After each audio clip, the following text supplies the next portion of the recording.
So this is going to be a wonderful experiment for me. I'm going to review this in this video as well, so stay tuned for that. If you want to skip ahead to that without listening to whatever I have to say, feel free to just go to the timestamp down below. Hello everyone, it's me, Sephie of Studio Moontokki. Welcome back to my channel. It's been a hot minute. I have not really been keeping up with my YouTube channel, unfortunately. I should give you guys a little bit of explanation on that, just so that we're all on the same page. First of all, I would like to say Happy New Year. As of recording this, it's actually the 17th of January 2024, which means we are well into the second half of January already. So sorry, but I still kind of wish you guys a Happy New Year. January is usually the month that people treat as a new beginning, and I also personally would like to treat it as a great opportunity to reset and revamp for whatever the rest of the year may bring. With that being said, I was actually looking back on the stuff that I was able to do in the previous year in 2023, and I realized that it was a lot more eventful than I initially expected, especially in the second half of the year. The main reason why I actually didn't get to continue doing my YouTube channel, even though I really wanted to. I mean, I have been able to film here and there, but in order for me to actually sit down, edit, collate everything and publish it, especially, you know, post it on social, it was getting harder and harder for me as the months went by towards the end of 2023. Mainly because as I started my market journey since June 2023, I tried doing markets every month thereafter, and I had a few trips planned sprinkled in between the busier months. I was just feeling like there was no time for me to actually sit down, edit, and push out content as fast as I can. It was already hard for me to actually maintain my Instagram while simultaneously making sure that I still have time to prep, create, and sell the ready-made items on market days for, you know, the busier months during the second half of the year leading up to Christmas. So unfortunately, that was the main reason why I wasn't able to continue doing my YouTube. But now that it's 2024 and it's a whole new year, I am hoping that I can actually do this once again with, you know, the rest of the content that I originally planned on doing from last year. Hopefully I can do it this year. I mean, fingers crossed, anything can happen, but yeah, hopefully I can plan it a lot better this year and I can share everything that I have been able to film in the background for you guys, even if it does get released a little bit later than initially intended. Okay, so with all of that out of the way, I would like to say that even though the rest of the world has already started their new year, I wanted to pay homage to a little bit part of my heritage. Filipinos would normally have even just the tiniest bit of Chinese blood in our system. It also is celebrated Lunar New Year in the Philippines. Though Lunar New Year celebrations may be celebrated in different ways depending on the country, for the Philippines we do practice you know, eating something sticky so that luck would stick by your side, eating noodles on New Year so that you can have a long life.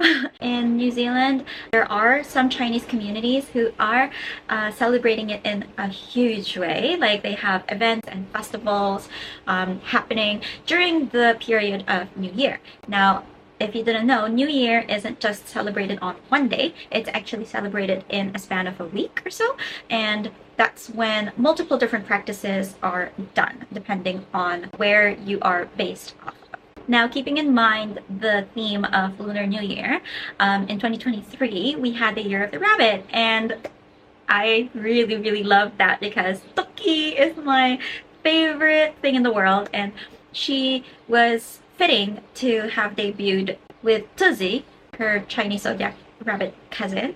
He was a white rabbit. I'll insert a photo of them over here. This year, I wanted to continue doing the zodiac representation for the whole year. And since after the rabbit comes the dragon in the Lunar New Year zodiac, I made him. Hello, this is Xiaolong. His name is written like this. I think if I trust Google Translate, and I'm so sorry if I actually botched the pronunciation of this name, but it's pronounced Xiaolong.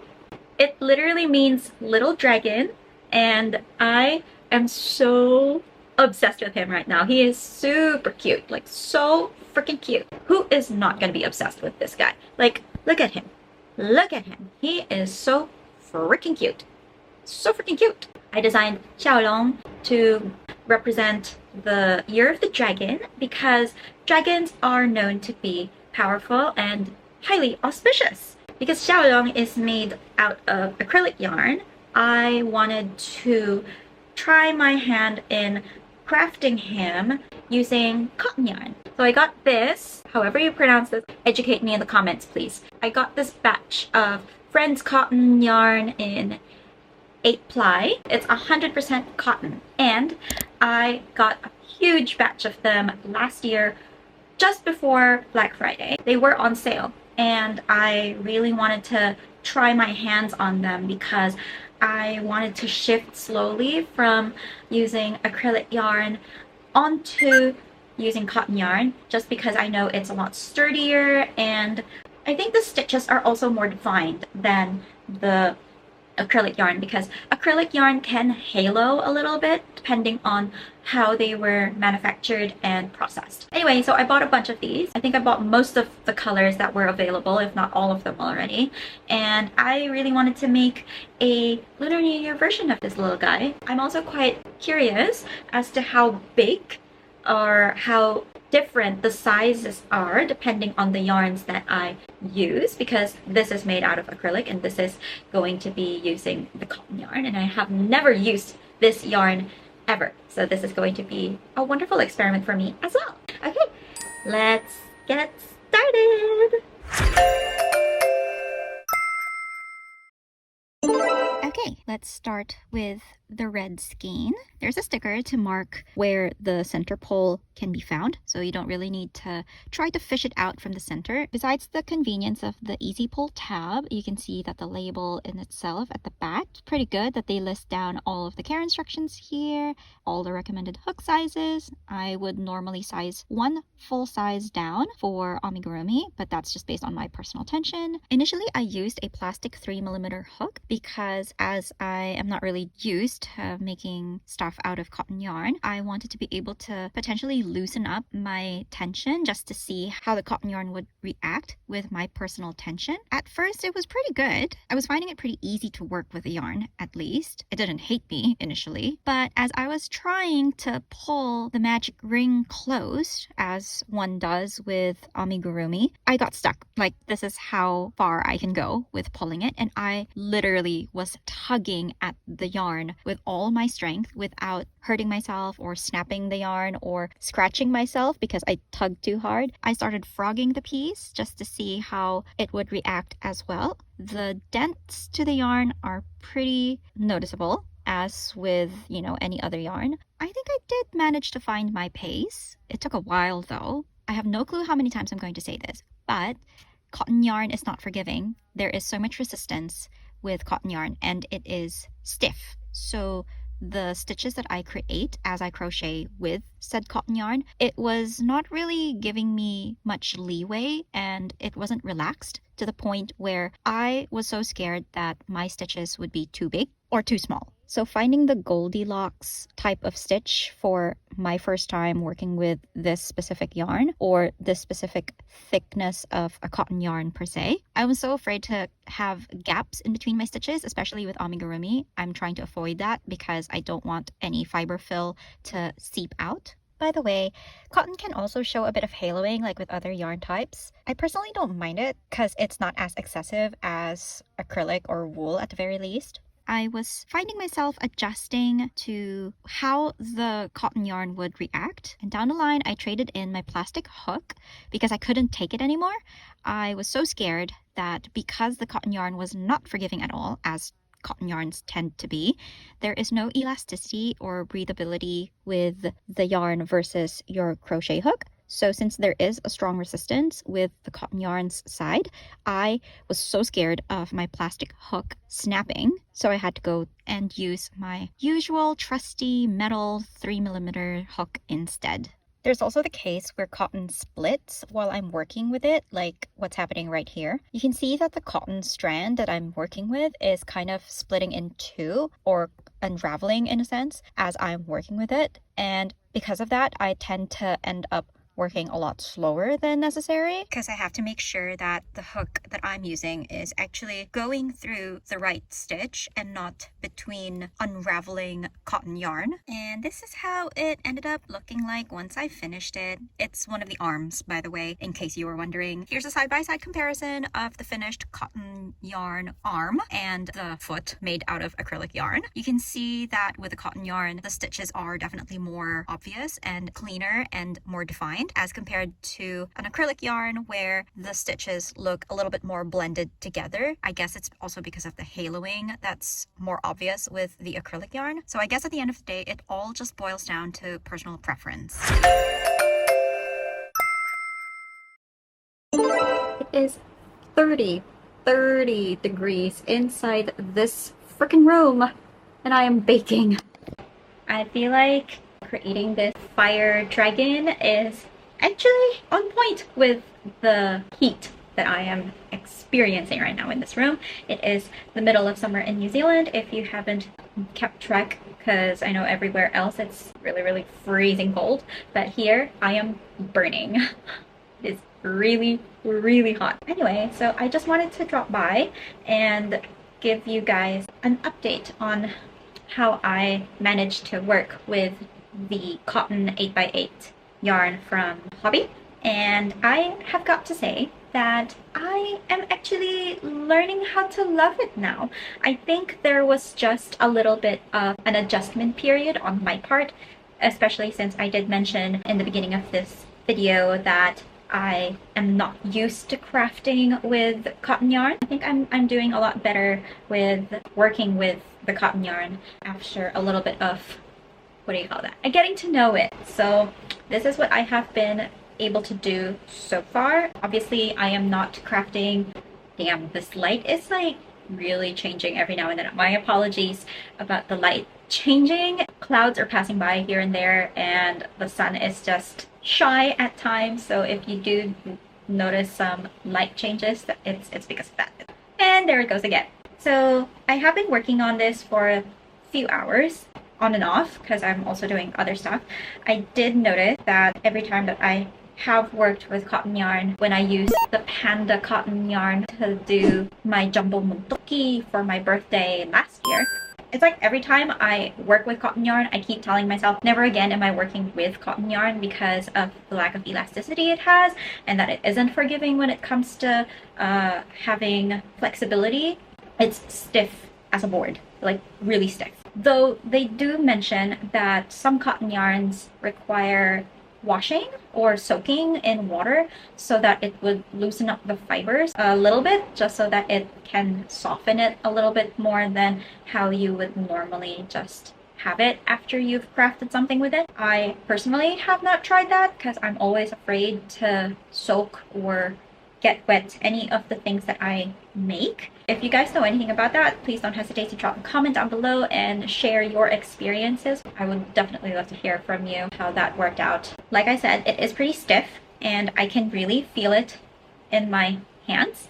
I have tried adjusting my personal tension, but I'm always so scared because with amigurumi, I don't really want to show any gaps in between the stitches, you know, just so that the fiber fill does not seep through. So I'm trying really hard to get a balance between my personal tension and what the amigurumi piece is supposed to have with the flexibility or lack thereof of this yarn specifically.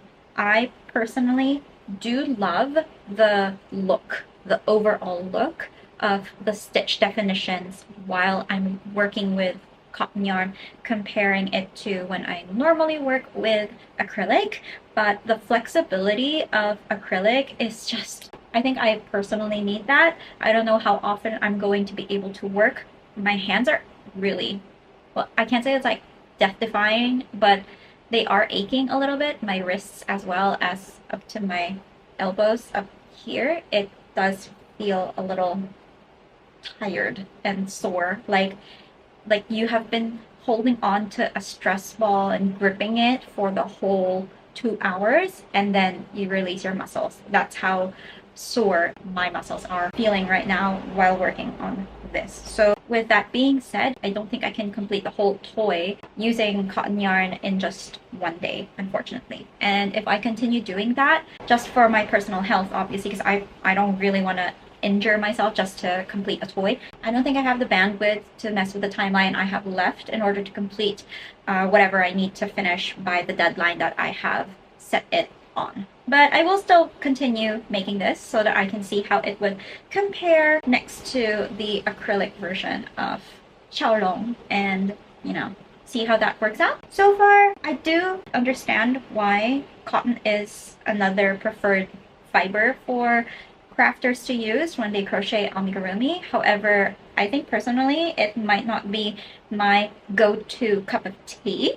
I'm not completely against it, and I am not ruling out using cotton again in making amigurumi items in the near future, but I guess I just need to pick it up if I have, or when I have, a more flexible timeline to spare.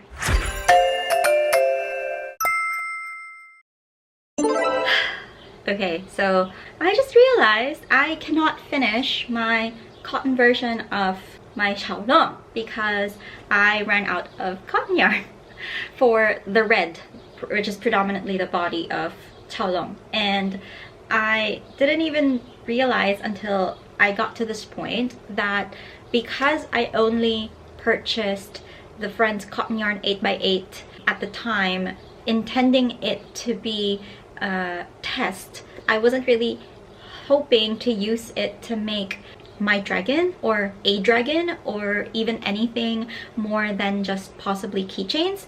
I didn't really buy more than one skein per color that I ordered in that lot. Technically, the skeins that I showed you earlier is literally like one color per skein. I completely forgot about that. It flew over my head. So this is the amount of yarn left from that one red skein, and from that whole 50-gram lot, the only thing that I managed to finish is this much. So the head, the body, 2 arms, and a snout without the nostrils. And I think in this case it might just be enough for maybe 1 ear, maybe 1.5 ears, but not even complete, like the whole dragon. I just wanted to show you guys whatever I managed to finish this one next to the spotlight yarn that I have made the original Xiaolong with.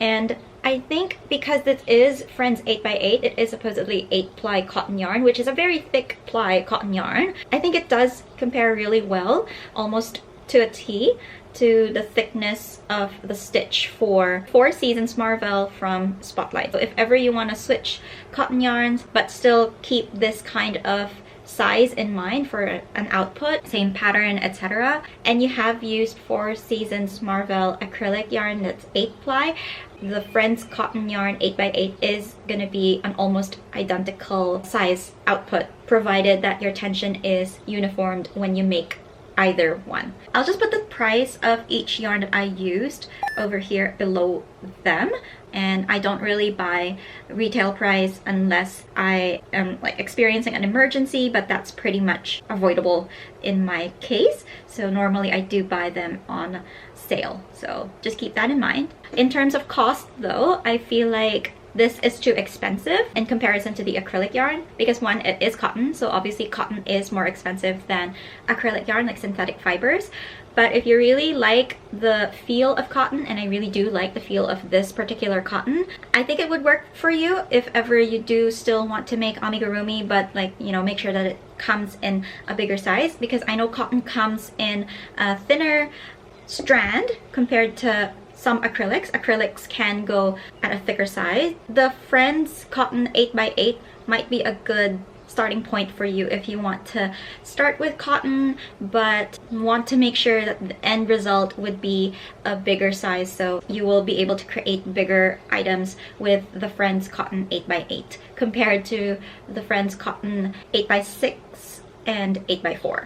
Difficulties of me using cotton yarn though, because it isn't flexible, I did find myself working slower because my hands, wrist, and elbows, so all of my joints, were aching, and literally these parts were the only ones I managed to make so far. So if I'm ever going to finish making xiaolong in the Friends Cotton 8x8 version, I think I will be working for more than a day. If I do use acrylic yarn, I can finish them up within an afternoon. So yeah, that's just telling of how stiff working with cotton is, and it is to the detriment of the crafter. So if you have joint problems, or if you may have like those kinds of health issues, I don't really recommend using cotton for more detailed projects like these kinds of amigurumi toys.